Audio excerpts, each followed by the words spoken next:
Okay, looks like we're live. I want to discuss a little bit about the model car I'm working on. It was a complete and utter disaster.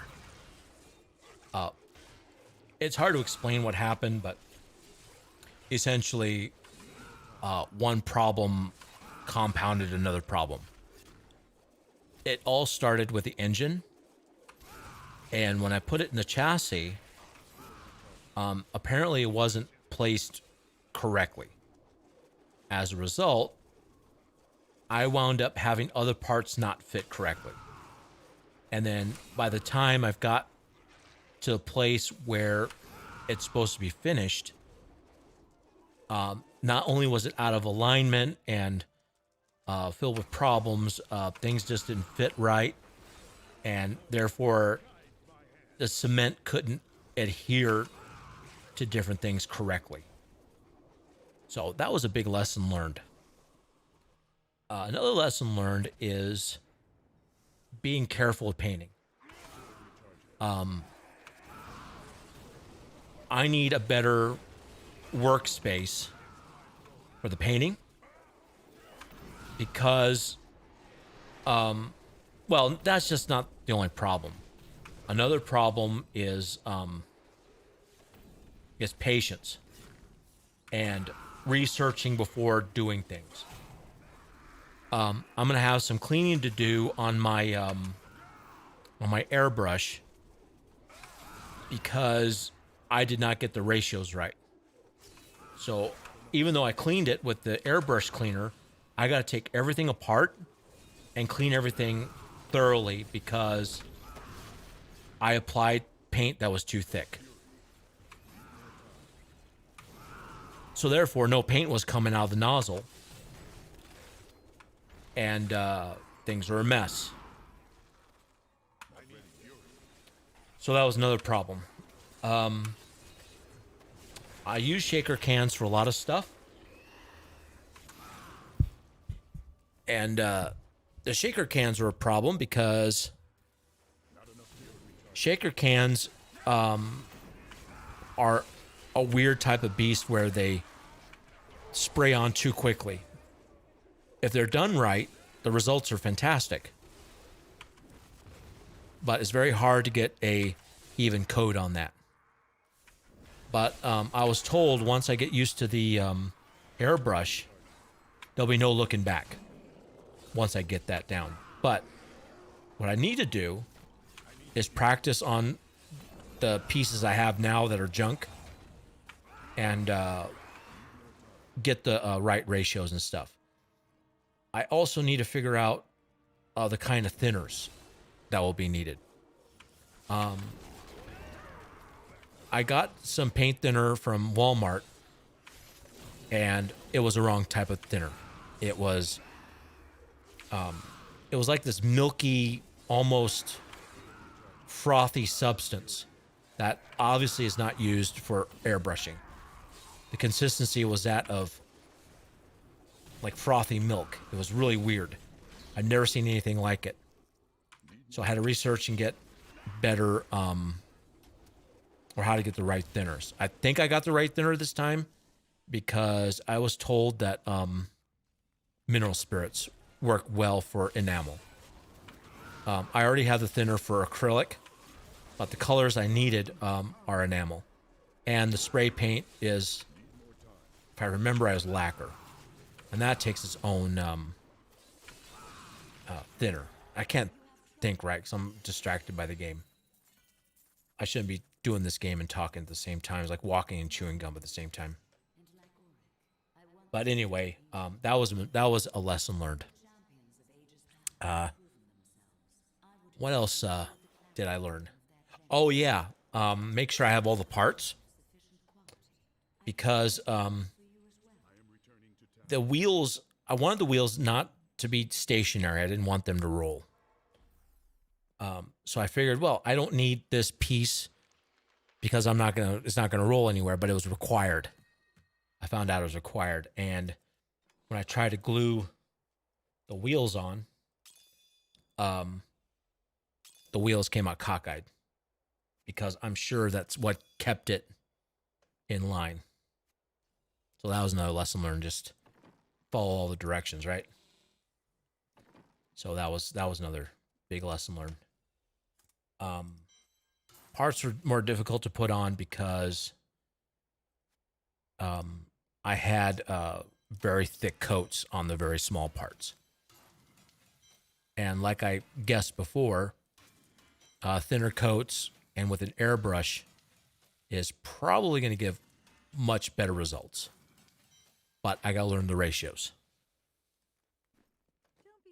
So there's just a bunch of stuff that went wrong. So I'm going to post this on the forums. And then we'll figure out from that point on what I'm going to do. I have a bunch of stuff in the shopping cart on Amazon so I can do the job right. So I got another kit and I have spare parts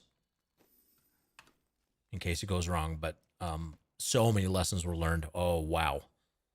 It was just a big eye opener on model kits. It's more than what I expected. And it was probably a bad idea to start with a level 5, but I was already warned about that. Well, perhaps you should go with a snap tight before going, jumping in the deep end. But it just, that car looks so cool. I got to do this one, and learn a lot from gluing. And in some instances, the tube glue and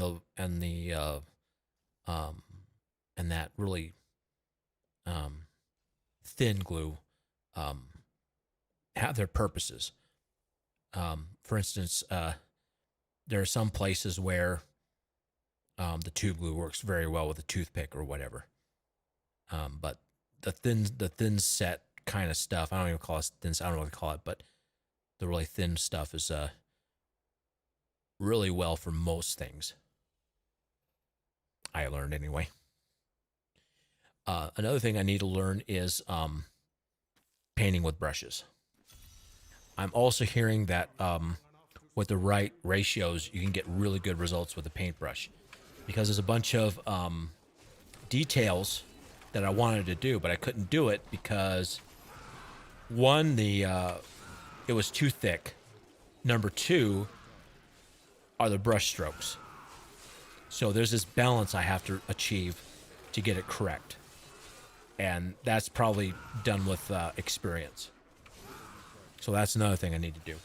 Another problem I had, as I said in the previous post, is masking. Masking is, you have to be precise. When I did the body, I wanted to do the engine compartment black, cover some of the vents and that kind of thing, so I can paint the little details and put the decals on. But the paint wound up too thick. And so by the time I was done, it was so thick that it was pretty terrible to look at. Another issue is the liquid mask. It doesn't work in all instances, and I need to research on what kind of masking is best for each kind of job. I just jumped into it with both feet, and I just couldn't do that. What I saw, though, is the masking tape works very, very well. But I have to paint not towards the tape, but away from the tape. Because when I do it towards the tape, and it's not adhered all the way down, it may appear it's all the way down, but not all the time. I also need to learn how to not leave holidays. For instance, some of the tape went over the line. So when I spray painted, there was like this big gap on where you can see the primer. And I did not know how I was going to patch that. I couldn't think of the word. So that was another lesson. I also learned about applying decals. Decals, I don't know how you pronounce it. But one of them ripped. I'm guessing because I didn't let it sit in the water long enough, and I wasn't careful with the application. But I also learned that that they adhere fairly quickly, so I have to put the decal on fairly quickly. It'll start setting in the wrong place. So I'm not sure if I have to add more water to it. I'm not sure how that's going to work. So that was another lesson learned. There was so many lessons in this. It was almost pathetic. But now you won't see any more posts for a while until I get the new kit and I start that over again. So far I'll be using 3 kits, which is very expensive. But there you go. That's all I have to say on that subject. And I don't know if I'm going to stick around and stream some more. But I'm not on here very often. And I've had this channel for a few years and just uploaded a few games here and there and kind of forgot about stuff. But I'm not here to be an influencer or YouTube famous. YouTube fame is a shit show for the most part. A lot of drama and stuff. But it must be kind of nice to get the YouTube money, though. Just something to make a good living from it. But what are the chances of becoming YouTube famous? It's 1 in a million. Because I don't know how many channels or Twitch channels or whatever that I've run into that people really try and it doesn't go anywhere. And they're good too. Some of them are really good. But they just don't gain traction. But I am not the influencer at all. But anyway, I'm going to end this right now so I can post this on the forums. So I'll see you guys later.